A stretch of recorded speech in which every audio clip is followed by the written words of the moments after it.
guys, it's Kelly. Mari and I are back with another challenge video, and this week we decided to do a school themed layout since everyone is going back to school and Mari teaches, so we just thought that that would be a fun thing.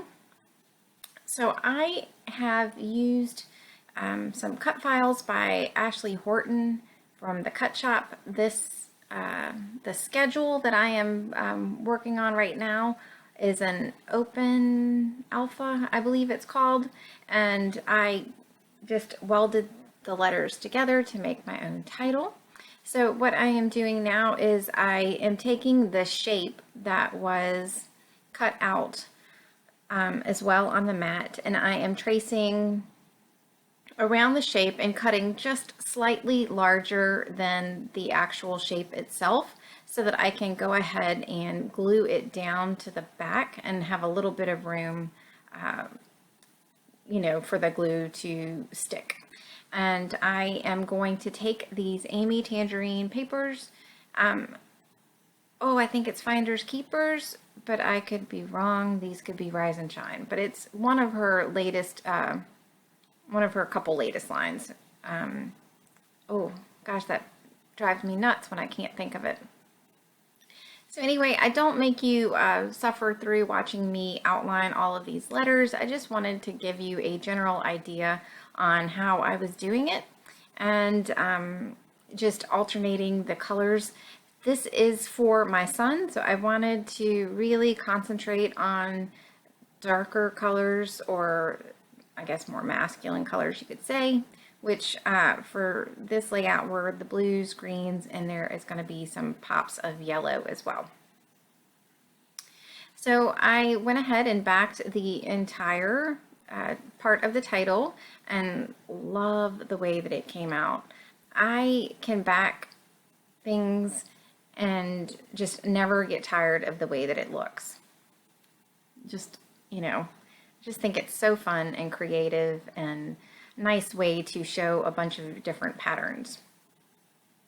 So I decided that I wanted to jazz up my white cardstock. I actually looked to see if I had a pattern paper that I could put this on, and I just did not find anything that was the right color or the right background. It was either too busy or the colors didn't match. So I decided to go ahead and just do some acrylic paint across the back of the page. And at this point, I'm kind of struggling for the color. I ended up being a little too purple, so I added some turquoise, and that did not take care of it. And then I added some other mist in the green color, and I was able to get a color that I thought would complement the colors in my title without matching. I don't necessarily want everything to match. I just wanted it to look like it belonged. So I'm just using some heavy body acrylic paint, and I did use a little bit of water to thin it out as well. And I am just going to get the last little bit of the paint off that palette, and I'm just roughly brushing it on the back. I don't want it really neat. I just wanted something to jazz it up. And I thought that the color choice, well, it really wasn't a choice. The outcome of the color was perfect. It was exactly what I had in mind. So I am using my T-square ruler to glue down my title. I did cut out the feed of me backing it with the craft foam because it did take a little while, because I did cut the pieces to size and just around that. But I love the way that it pops the title up and it gives it a little bit of a shadow underneath. And I also went ahead and I backed the stars on this cut file. And this is also by Ashley as well. So off camera, I went ahead and took it to my sewing machine and I stitched all around the circles in some messy circles, and loved the way that it came out. And I wanted to test this before I committed to doing it. These are Heidi Swapp rub-ons, and I've had them for a while. So number one, I didn't know if they were dried up, and I also don't ever recall using a rub-on on the acrylic paint. So because they were older and because I had not done it, I wanted to test it, but it worked great. So these yellow alphas are from Pink Fresh Studio, and I just liked that bright pop of yellow on that blue. And I'm just going through the Amy Tan sticker book and just pulling out anything that has the yellow or the navy or the green that I wanted to put in. The big sticker in that upper right hand corner says, I think it's a day in the life, and I thought that would be perfect since, you know, this is my son's schedule for the next year, and this is kind of what he is looking at 5 days a week. So I think it's neat for them to remember kind of, you know, their classes. I mean, obviously they know who they had, and or not who, but they know what they had, but sometimes it can be a little, or at least I can say for me, I can't quite remember every year what I took. And since his schedule's a little bit specialized with some different computer classes, I just thought this would be neat. On top of the fact he's a boy and he's a teenager and sometimes does not really want me to be taking his picture. So this is just another way that I can get a layout made about him and something important in his life without me having to torture him to get the picture.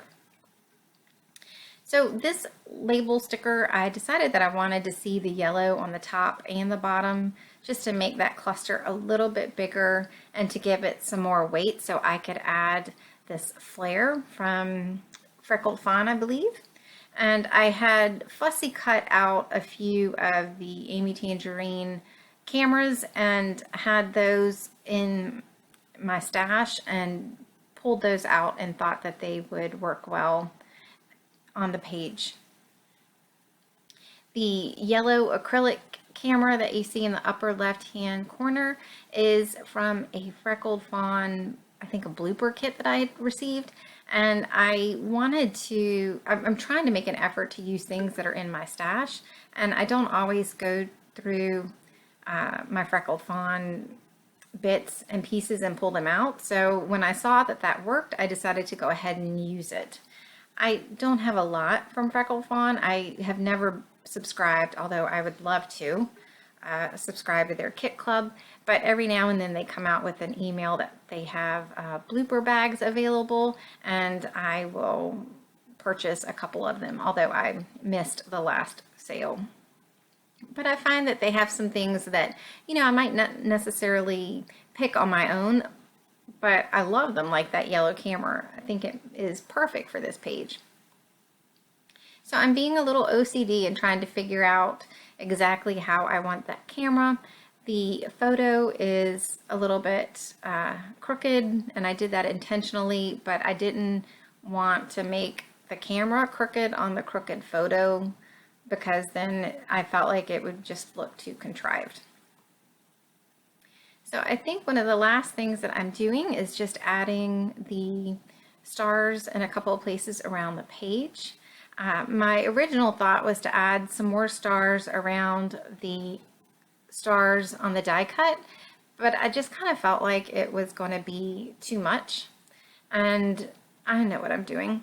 After this, I'm looking at the page, and I still really felt like the upper left hand corner needed something, that I felt like it was a little bit empty, and I love white space and I love using my white space, but I decided to go ahead and take the navy blue polka dot paper, and I'm going to cut a photo corner, a larger one for the top and a smaller one for the bottom. And I just felt like that really added some balance to the page, since it is pretty heavy to the right hand side, that just having the photo corner up in that upper left hand side would just bring that little bit of balance that I wanted.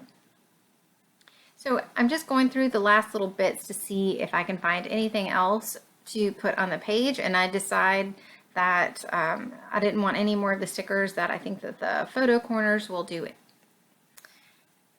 So that's it for me today. If you haven't checked out Mari's video, I will link her channel in the detail section below and just say go check it out. We're loving these challenges.